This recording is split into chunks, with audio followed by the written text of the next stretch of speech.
Hey everyone, it's Fun Around, and my name is Jordan. This video will be for Monday's medium-sized slate of games. Actually, pretty big slate, I would say. We have a lot of teams that are on a back-to-back. I'm going to walk through each game, not give like a full breakdown, but give you my thoughts on each game, and then I have a couple of props for those games. I'm filming during the Timberwolves and Thunder game, so not all the lines are out. So if you're new to this channel, sometimes when I don't have lines out, I will put them in the pinned comments. So the lines will release, while I'm asleep, and I will look at the lines in the morning. I will do my analysis and everything, and I will put the play in the pinned comment. It won't be just like something like LaMelo Ball over 26 and a half points or something like that. I will give you their prop and a deep dive breakdown, like almost like an article written of why I like the play, so you can understand where I'm coming from, and if you like to take it, you know why I'm backing that play. So for this video, you will see images that come up on the screen right here. Those will be from a data app called Outlier. There will be a link in the description for a 7-day free trial for Outlier. I also was given access to Props Madness. I won't be using that for this video for these picks, but I have been enjoying using those both together to find plays. But let's talk about these games. So the first game will be the Clippers at the Pistons. Both teams will be on a back-to-back. Norman Powell and Kawhi Leonard did not play on Sunday, so if they do play, they will be the fresher of players. The Pistons, they don't give up much to a lot of positions, but they actually over the past month have upped their tempo. They're playing at a faster pace, and it showed when they played the Hawks. They went toe for toe with them, running at a high pace, and they won 148 to 143. So they just played that game, and then you have the Clippers who are going on the road to Detroit. Both teams are traveling to Detroit, and both teams are in the bottom half of the league for points, rebounds, and assists. As of right now, with no lines, there's not going to be anything that I'm going to rush to as soon as the lines come out. This necessarily isn't like the best matchup, especially for two teams on a back-to-back for either team. This next game is going to be the Nuggets versus the Pacers. The Pacers will be on a back-to-back, and the Nuggets will be fresh. The Nuggets have been struggling defensively as of late, and they play at a fast pace. They've been playing at a fast pace all season long. They give up a lot of assists. They've been in the top three, all season long for giving up assists. So you automatically think Tyrese Halliburton, and then I know you're thinking, well, he's banned. So that's fair. But over the past month, both teams are in the top 12 for pace and the bottom 3 for defensive ratings. So not great. Some news with the Pacers game: TJ McConnell got injured and he did not return. So the second unit will not have TJ McConnell. Someone who did step up that I used as a play a few days back, based off of Props Madness as a transition player, was Obi Toppin. He finished with 10 points and 6 assists, so he kind of upped his passing and got those assists when TJ McConnell went out. So he may not be a bad look if his line is still where it's normally at, which is like 9.5 points or 10.5 points plus assist. I would love that points plus assist at 10.5. Even with him on a back-to-back, the Nuggets just defensively have struggled. And then when it comes to the Pacers, they give up a lot of rebounds, a lot of missed shots, and at that fast pace, they give up the 5th most rebounds to centers. So you can think of Jokic getting rebounds, and with a high assist matchup, you could look at rebounds, assists for Jokic. 3rd most assists to power forwards, so Aaron Gordon. Sometimes a Michael Porter Jr. will slot down there. They give up the 7th most to small forward positions, so that is Michael Porter Jr. rebounds, and sometimes Christian Brown can be there at the 3. So a lot of rebounds props to take a look at for the Pacers, who are going to be on a back-to-back, who just played a ton of minutes, and as the game goes, their legs are going to tire, and they're just that fast pace could lead to a lot of missed shots. So keep an eye out for some rebounds props for Nuggets guys, and then some assist props and some transition players who play fast. I want to say Tyrese Halliburton because he had a really good game on Sunday, but I know a lot of people just he can burn you if you take his over. So I normally don't have a ban list. I have a maybe take the under list. But yeah, he's one of those guys that I see and I'm just like, I don't know. So this third game I have a pick for, but before I get into it, if you could please like the video, and if you haven't, please subscribe to the channel. This next game, it's the Bulls at the 76ers. So this one's a tough one. Joel Embiid is questionable, and then you have Tyrese Maxey, who is also questionable. Obviously Tyrese Maxey against the Bulls, who play at the fastest pace in the NBA. Ton of points to go around there. They have Paul George lines really high, which you can't really trust him, at the moment. And then on the Bulls side of things, Ayo Dosunmu is going to be out, which is kind of big for the guards. That means Josh Giddey points I was looking at, or his 3-pointers made, over 1.5 3-pointers made, looked really solid. It's not the prop that I settled on, but I was still considering it, and it's still in the queue, and maybe something makes me take it. Kobe White is likely to play, so that's going to be big for the Bulls. I was digging through the props that are out for this game because neither of these teams are on a back-to-back, and there's one prop that just really popped out to me, and I was like, okay, why is this so low? And the guy's going to be getting minutes anyway, and it's going to be Quentin Grimes over 5.5 rebounds at -130. So Kyle Lowry and Eric Gordon are both going to be out for the Sixers, and Quentin Grimes has stepped up in that spot and played 35 minutes a game over the past 5 games. So over the last 5 games, he's been averaging 10.5 rebound chances and averaging 7.5 rebounds. You see he's crushed this line, and he hasn't even got like 6. He's gone 7+ in every single game over these last 5. So he's slated to get another 35 minutes in this game, and the Bulls over the past month are giving up the most rebounds in the NBA because they play at the fastest pace.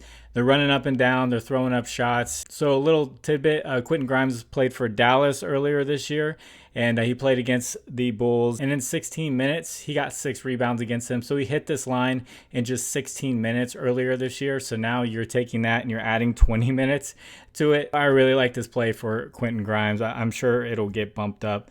This next game, I don't even really want to mess with. The Nets at the Wizards. Wizards will be on a back-to-back. They just got blown out by 20 points by the Magic. Wizards, obviously, they struggle against every single position across the board. One of the main positions they struggle against are power forwards and centers. So you can look at Nick Claxton for points and rebounds, or Cam Johnson for points and rebounds, but it's really going to be all over the place.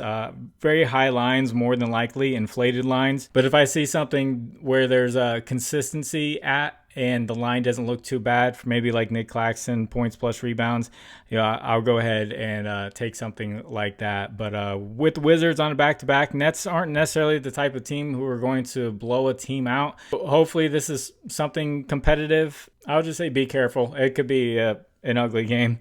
This next one is the Heat versus the Hawks. Both teams are on a back-to-back. The Heat just played their entire starting lineup 34 to 40 minutes.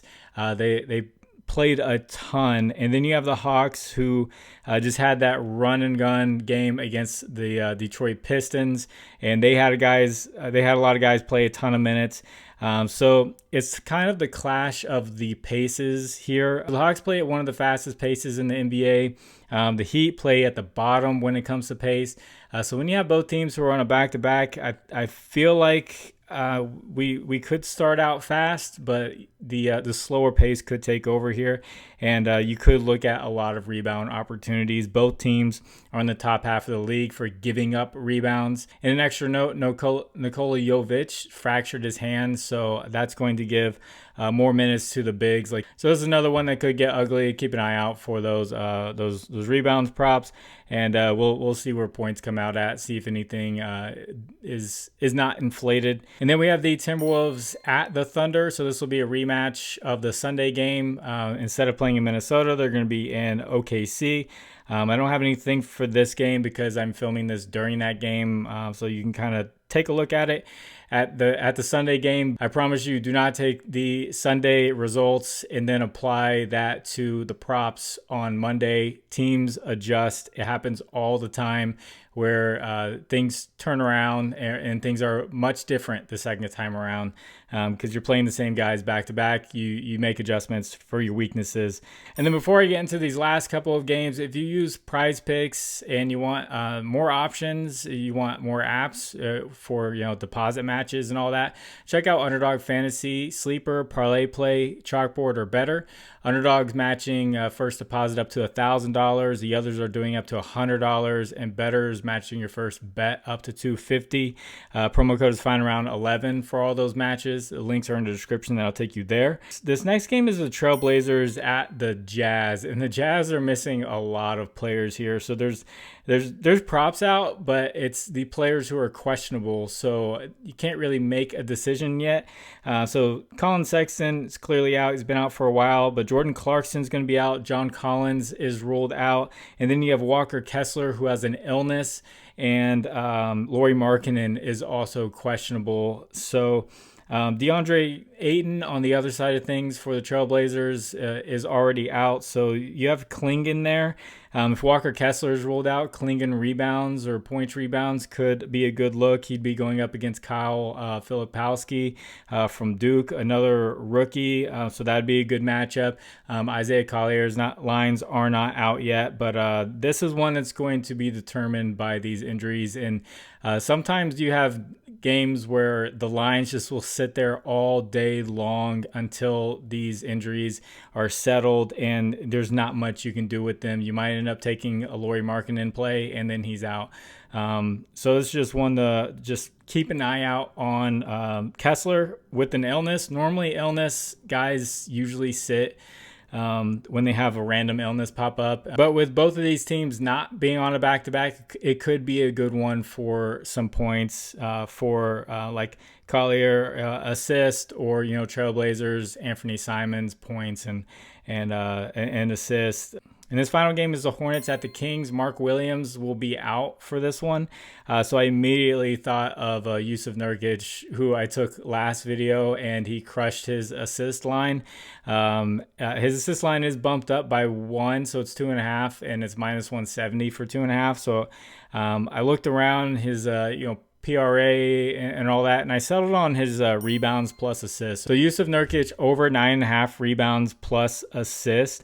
I do like this, minus 130. The last 4 games you see on the screen are with the Hornets. The very first game was a blowout against the Magic, and he hooked on it. He did play against Denver without Mark Williams, and he played a little bit more minutes, maybe got like 1 more minute than he was in the other games. I'm hoping he gets a bigger minutes boost, but you see here he's still been crushing it outside of that blowout game, his very first game. So against Denver, he had 10 rebounds and 7 assists. He's got a really good matchup here against the Kings. They give up the 11th most rebounds as centers and the 5th most assists as centers over the past month. My one worry is a potential blowout, but as long as LaMelo Ball is there and the other guys like Miles Bridges, I think they can compete. They're pretty sound defensively on the perimeter, and I think that can help them stay in games. So with the Hornets in 4 games, he's averaging 8.5 rebounds and 5 assists. So clearly just crushing this line.